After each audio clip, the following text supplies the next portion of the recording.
Hello guys, कसं सुरू आहे स्टडी?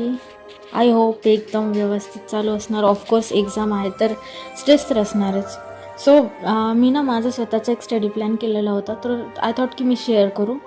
तर मी काय केलेलं माहिती आहे का, मी 3 फेजमध्ये डिवाईड केलेलं. असं पण फक्त एक फेजमध्ये जर केला ना तर खूप जास्त गोंधळ होऊन जाईल. आणि मला वाटतं की एक्झाम पास जर व्हायचे ना तर सगळ्यात इम्पॉर्टंट असते स्ट्रॅटेजी.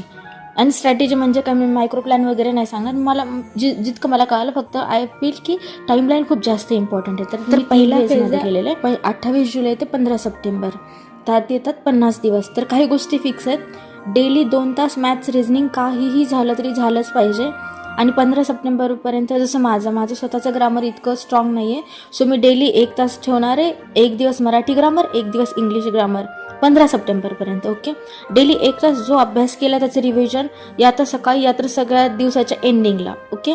आणि 1 तास करंट अफेअर्स. असे होत आहेत बघा माझे मॅथ्स रिझनिंगचे 2 तास, ग्रामरचा 1, रिव्हिजनचा 1 आणि इकडं करंटचा 1, म्हणजे 5 तास होतात. आणि मिनिमम 10 तास. लुक, आपण ह्या स्टेजला आहोत की 10 तास स्टडी मॅन्डेटरी आहे. तो उरलेले जे 5 तास आहेत तर GST सब्जेक्ट घ्यायचे. लाईक इफ यू वॉन्ट, काही जण असं करतात की 2.5 तास एक सब्जेक्ट, 2.5 तास एक सब्जेक्ट. तर माझं तसं नाही. माझं एक आहे की मी डिरेक्टली एक सब्जेक्ट घेते, पूर्ण तो फिनिश करणार. तर असं पण करू शकता की डेली 2 स्लॉटमध्ये 2 सब्जेक्ट घ्यायचे, नेक्स्ट परत दुसरे 2, अशा टाईपचं पण करू शकता. बट व्हॉट आय प्रिफर, 7 दिवस मी हिस्ट्रीला देणार, हिस्ट्री कंप्लीट संपवणार. पण या पिरियडमध्ये PYQ पण बघायचे आहेत हिस्ट्रीचे, आणि रिव्हिजन मस्ट डेली जे पण अभ्यास केला त्याची. त्यानंतर 8 दिवस इकॉनॉमिक्स. आणि जेव्हा सेकंड सब्जेक्ट घेणार ना तर त्या टाईम पिरियडमध्ये पहिल्या सब्जेक्टची रिव्हिजन झालीच पाहिजे. थोडंसं डेली अर्धा तास, पाऊण तास असं काढून. नाही तर ॲट द एंड काय होणार की सिलेबस तर कवर झाला पण यार रिव्हिजनच नाही. तसं नाही झालं पाहिजे.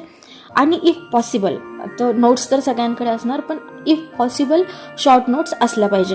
हिस्ट्री झालं, इकॉनॉमिक्सला 8 दिवस, पॉलिटीला 8 दिवस, जॉग्रफीला 8 दिवस, फिजिक्स, केमिस्ट्री, बायोलॉजीला 10 दिवस. जसं माझं स्वतःचं इतकं काही स्ट्रॉंग नाही, सो मी जास्त वेळ देणार. आणि 50चे 9 दिवस उरत आहेत, तर हा फ्लेक्झिबल. लाईक एखाद्याचं सपोज इकॉनॉमिक्स वीक आहे तर तिकडं हे इकडचे 2 दिवस ॲड करू शकतो, अशा टाईपचं करू शकतो. ओके.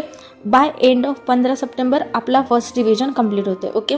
तर 15 सप्टेंबर ते 15 ऑक्टोबर 1 महिन्याचा टाईम आहे, 30 दिवसाचा. तर तेव्हा काय करायचं, सेम मॅथ्स रिझनिंगला 2 तास कंपल्सरी असलेच पाहिजे, करंट अफेअर्सला 1 तास. हा झाला 3 तास. 3 तास झाले. आणि मग उरत आहेत, आपण डिसाईड केलेलं की 10 तास करणार आपण, तर 7 तास उरत आहेत. तर ह्या टाईम पिरियडमध्ये तेही पण सेम की तुम्हाला ज्या टाईपनी करायचं आहे, बस इतकं आहे की प्रत्येक सब्जेक्टची रिव्हिजन झाली पाहिजे. तर डेली 7 तास भेटून जातात त्या टाईम पिरियडमध्ये, म्हणजे फ्लेक्झिबल ठेवून जा. तर 15 ऑक्टोबरपर्यंत काही पण करून ह्या सगळ्या सब्जेक्टचं सेकंड रिव्हिजन पाहिजे. 15 ऑक्टोबर फायनल. म्हणजे आता ह्या 15 ऑक्टोबरच्या एंडला असं असणार की आपला सगळा जे सिलेबस आहे त्याचं 2दा रिव्हिजन झालेलं. ओके. आणि ह्या टाईम पिरियडमध्ये आपल्याला PYQ करायचे आहेत. पण असं नाही की PYQ करायचे आहेत तर फक्त PYQs करतोय, असं नाही. कारण आता सुद्धा पॅटर्न चेंज होतो आहे आणि कन्सेप्च्युअल क्लॅरिटीवर पण लक्ष ठेवण्यात येते. ओके.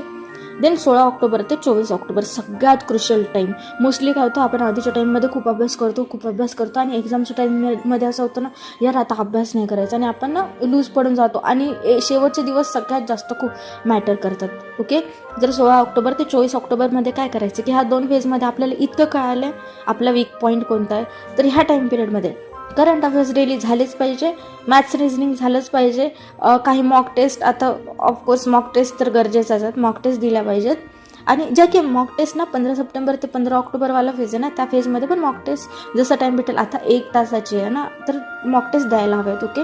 पण ह्या शेवटच्या 9 दिवसात जो तुमचा वीक सब्जेक्ट आहे, लाईक माझं असं आहे ना, मला हिस्ट्रीची क्रोनॉलॉजी लक्षात राहायला मला थोडंसं प्रॉब्लेम होतो. तर मी शेवटच्या एक्झामचं थोडं शॉर्ट टर्म मेमरीवाला असतं ना, तसा सीन आहे माझा.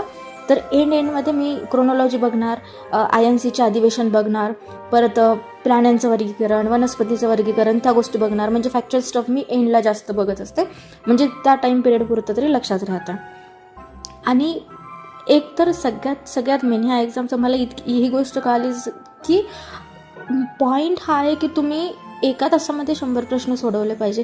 पण हे पण नाही की 100ला 100च सोडवले पाहिजे. ॲक्युरसीवर वर्क करायचं, अटेम्प्ट करायचा आणि जितकं फास्ट होईल जितकं फास्ट रीड करता येईल. जसं ग्रुप बीच्या वेळेस ना प्रॉब्लेम हाच झाला की मला ना पेपर टाईममध्ये नाही सोडवणं झाला.